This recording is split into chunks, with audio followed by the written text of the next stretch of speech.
Hi guys, and thanks for joining me for the summary of day 4 of the 2021 Mosconi Cup. Let's do a quick little recap of the first 3 days before we head on over to the final day.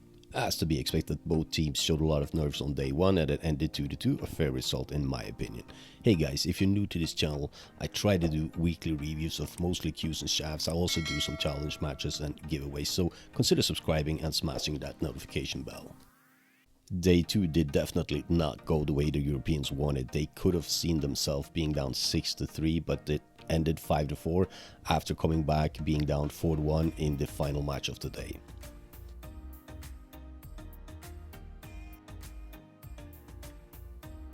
I think it's safe to say that the Americans are really disappointed by their own day 3. They lost it 5-0, meaning that the Europeans will go into the final day in a commanding 9-5 lead, needing just 2 points to take home the cup. Actually, Captain America Jeremy Jones almost took the final point of the day, but unfortunately on Hill, he made a time foul, asking the referee to clean the cue ball and running out of time, giving his opponent ball in hand. So here's what's on the menu for today. As you can see, the Europeans are leading 9-5, but it's not over until the final 9 ball drops. Let's see if the Americans can fight back on this final day of the 2021 Mosconi Cup. So the first match of this conclusive day is a doubles match, and it's the fans that's going to vote the players, and surprise surprise, we've got Jason Shaw and Joshua Filler playing Shane Van Boning and Mr. Woodward. The European failed to capitalize on a very good position with ball in hand, and they really made a mess of it, and Jason Shaw did not get a ball on a rail here, so that gave the Americans the first rack when they got ball in hand. The very second rack, the Americans came out flying. Mr. Woodward made a lot of great shots, and the Americans were up to an early 2-0 lead. So now the pressure is definitely back on the Europeans, and they had to come with a couple of great shots to claw their way back in this match, even though the Europeans were up 9-5 at this point. You know, you don't want the Americans to keep winning points and creeping up behind you. The Europeans got the break they needed when Shane scratched on this safety attempt right here, so now suddenly the momentum was back on the European side. Now we entered a little bit of a nervous stage of this match. We got to see a couple of flukes, but also some really bad misses from these high quality players. But then suddenly the Europeans decided that, well, enough is enough, and they made some great shots and took really command of this match. So now, being 2-0 behind, suddenly the Europeans were 3-2 ahead. So the Americans, they needed to get their act together, and that's exactly what they did. They came up with a couple of great shots, and the score was 3-3. The Europeans got a pretty perfect break here, but we will soon see some uncharacteristic miss from Mr. Eagle Eye. This is not a shot he normally misses, so he more or less gifted that rack to the Americans, so they were now up 43 and on the hill, really badly needing that point. However, the Europeans, they fought back and made it hill. Now there's some, nervous shots. First this one from long range from Joshua Filler, and then this touchy little safety from Jason Shaw, which actually gave the Europeans ball in hand.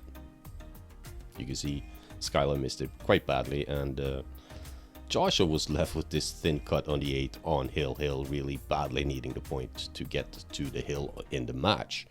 And, no problem. Joshua Filler Killer delivered. So now the Americans definitely have their backs against the wall. The second match is between Jason Shaw, playing for the MVP title and, the Mosconi Cup as well, obviously. And he's playing Skylar Woodward, and to me, Skylar has been the best American player during this Mosconi Cup. In a normal fashion, Jason went out of the gate firing on all cylinders and quickly gained a 2-0 lead. So now, Mr. Woodward, you need to come up with some great shots, and that's exactly what he did. This jump shot here put him back in the match. So the pool gods has definitely not been on the American team's side so far in this Mosconi Cup. You would think that this bank shot would go with the 6 ball there, but no. But now we came to a turning point in this match.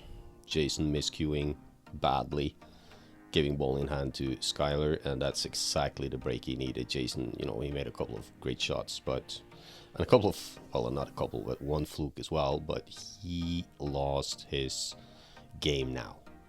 I don't know if it was due to the miscue or what it was, but he totally lost it. And Skyler really took advantage of that and playing awesome shots like this, perhaps one of the best shots in the tournament. He really got a spring in his step. And the conclusion in this match came due to this excellent shot here from Skyler. Touch a little shot on these cloths and leaving him in pretty much a perfect position for the 3-9 combination, taking the match. So are we going to witness the greatest comeback in Mosconi Cup's history? That will be up to Joshua Filler and Shane Van Boening. Well, actually, it will be mostly up to Shane Van Boening. If he can win this match, he can prolong the fight back from the US. And he started excellent, getting ball in hand. Unfortunate scratch on the break from Joshua, but capitalizing on that, taking a quick 1-0 lead. In the following rack, not much to report. Shane Van Boening got a nice little break and left a 4-9 combination. Actually, out of the 11-12 times that these players had bet, Joshua has won 10 of them. So now the young but really experienced Joshua Filler, he put his game face on, and bada bing, bada boom, suddenly it's 2-all. As you can see from this shot here, the speed of the cloth really got to the players a couple of times, and this is not a good position, especially for a left-handed player to be in. He missed it, basically gifting this rack to Shane Van Boening.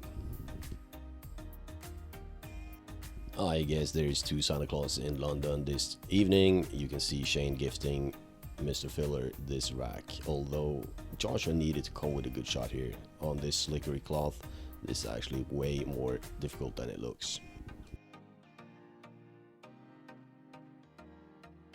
So now in the 7th rack, deciding who's going to get on the hill first. Shane thought that he had locked up, well, not locked up, but played a pretty decent safety on Joshua. But when you make shots like that, you really deserve to get position afterwards. And Joshua took full advantage of it, going to the hill first. However, a quick little nice break and run from Shane made it hill as it should be in this exciting match. And by the way, the European team has had twice as many break and runs as the Americans, although the Americans has broken more balls. Anyway, that's just a sidetrack. The Europeans really capitalized on winning the lags last year, and Joshua has won the lag in this match. As we'll soon see, he's going to capitalize once again, although he needed to come up with a similar shot that Skyler did earlier. A little bit easier, but with the pressure perhaps even more difficult.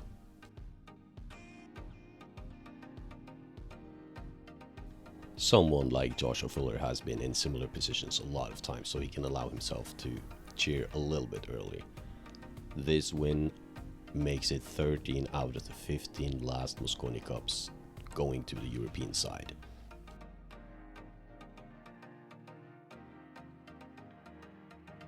In case you're wondering, each member on the winning team will get $30,000 each. The losing team will get half of that. I'm really glad that this wasn't decided by, a match that Jeremy Jones needed to play. I know he's an awesome player, but it wouldn't have been fair on him. I think it's a deserved win, and I think that the Europeans have really shown their class in the end, and the Americans need to hit the practice tables really hard. Thank you so much for watching, and please consider subscribing.